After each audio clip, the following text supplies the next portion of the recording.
Hooray! Oh, I'm so excited to be here today with Channie Metchik. Thanks for having me here. Yay! I was fascinated with your story. It seems like what you started as was a speech therapist and then you completely switched gears. How did that happen? Basically, my husband and I were both speech therapists, and we both lost our jobs at the same time. Not a fun period in our lives. So that kind of forced me to pivot into another area. And then one day it just dawned on me, I love oats, I love snacking, I love happy. So why not bring the three together? And that's how Because began. And then again, you could hear no, but you just have to keep pushing and working hard to get where you see yourself going. Maybe I read it actually on LinkedIn that you had an original recipe that worked in your kitchen, but it didn't work in a big batch. What happened? Oh my gosh, that was such a disaster. We were all excited again. We have this recipe and it's great and we love it. And then we're ready to, go big and work with the manufacturer to mass produce the item. So we bring the recipe there and they, put it on their machinery, and then the whole thing just did not stick together. It was like one big pile of ingredients, not molded into anything. Yeah, that was pretty devastating, I have to say. By the hand of God, there was this food scientist there who was willing to help us, and he took on the project. And together with him, we fixed up the recipe and transformed it to what it is today. We want it to be a very healthy, clean item because really, we're all about taste, but we also want it to be healthy. So that And was. you had said it even tastes better now. Yeah, it's exactly. It's the texture. It's the texture is it runs through all three flavors, which is important to me because I'm very into it being chewy, but has to have a crunch. And it was amazing to see how he was able to transform it. Was that the biggest obstacle you had faced with Because? Interestingly enough, that was one of the first big ones, and the next one was when the manufacturing plant almost went under, just in terms of the management. It's funny, when you don't know things, you're kind of in the dark and you just go with it. You don't even question it. And looking back, I kind of feel a little like I should have looked a little bit more into like, oh, how come I can't see the way it's being produced? So like, why am I not given information? All things that would have been nice to know, but again, definitely a lesson that I've learned. That's actually what a hard thing as well, to find a place that will make your product, has the proper machinery to do it. um, I found that to be a great challenge as well. That's amazing. How did you know how to structure that contract with the manufacturing company? Like I said, even with LinkedIn, you see there so many people are just so willing to put themselves out there and help you out.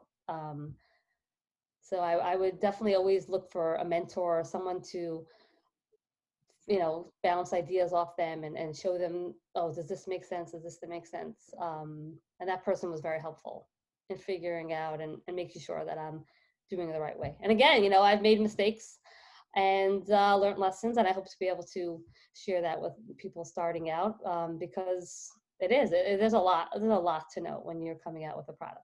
Um, One of my big questions that I have is how did you pay for everything, right? So you and your husband were both out of jobs 3 years ago, and you decided to go on this fantastic journey, which culminated in Because with the great branding, with the gorgeous packaging, with the delicious food.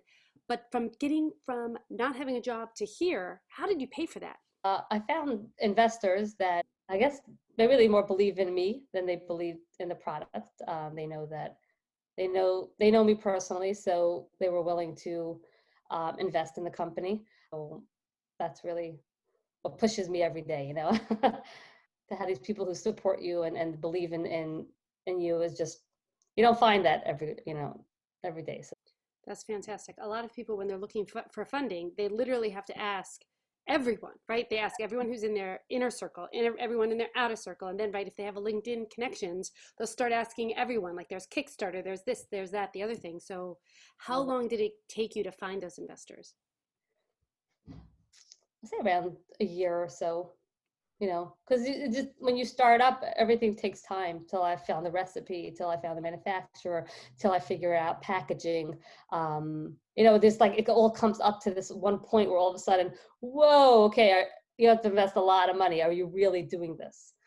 Uh, in the beginning, it all sounds nice in your head, like, oh, wow, we come out with this fun product that everyone's going to love and enjoy and bring happiness to their lives. But then it does come to that point where, okay, now you have to invest the money. Because when you go to a manufacturer, they're not going to make for you 100 bags, 200 bags. They all, they have minimums that they require. So that's where it is, like, go big or go home. Like, if you're not going to be able to invest that amount of money at that point, after you already spent a lot of time and effort and researching, and then it really comes to that point where that's where the decision has to be made. How much was that first batch? How many did you have to make? 10,000 bags of each flavor. Have you sold them? Yeah, well, thank God. Yeah. But again, like, we're tweaking things and figuring things out. So I have to figure out the next step. That's fantastic. And that's another place where LinkedIn, right, can help out also. You can touch on people. Yeah, I've been there, like 2 weeks actively. And yeah, I've gotten messages from people, oh, do you know this store? Have you tried this store? What about this distributor? Really, people who just, throwing out ideas to me to search further get my product out there. That's phenomenal. Okay, I'm going to have two more questions left. One question is, what would you say the biggest obstacle that you've overcome so far has been? I would say learning to be patient. I've lost many nights of sleep. Is that what you mean, like that type, or you want like a? No, that's a perfect type. Oh, okay. Especially if you're all gung ho and you're ready to go. And I'm naturally, I'm not a patient type person. Like, once I think of something, I want it to have been done yesterday.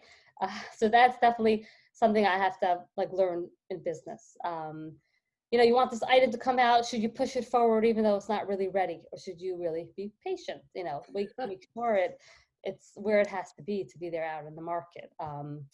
That's definitely come up a lot over the last couple of years, where I really just have to like take a deep breath and say, okay, everything's going to happen in the right time. It doesn't have to be done today. right, so my last question then is, how do you give back? So even though everybody's on their own particular part of their journey, how are you already giving back to your community? Really, the whole point of Because is to be happy and content with decisions that you make, and spread that to other people.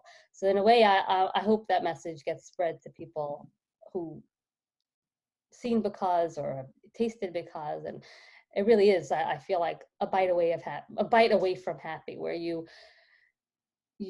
are happy with the decision you make while you eat it, after you eat it, and then that good feeling could go with you throughout the day and spread it to other people that you meet. Oh, that's fantastic. It's like a hug in a bag. There you go. Phenomenal. Thank you so much, Connie, for your time. I'm so excited to hear about your journey. Well, thank you so much for having me. Yay.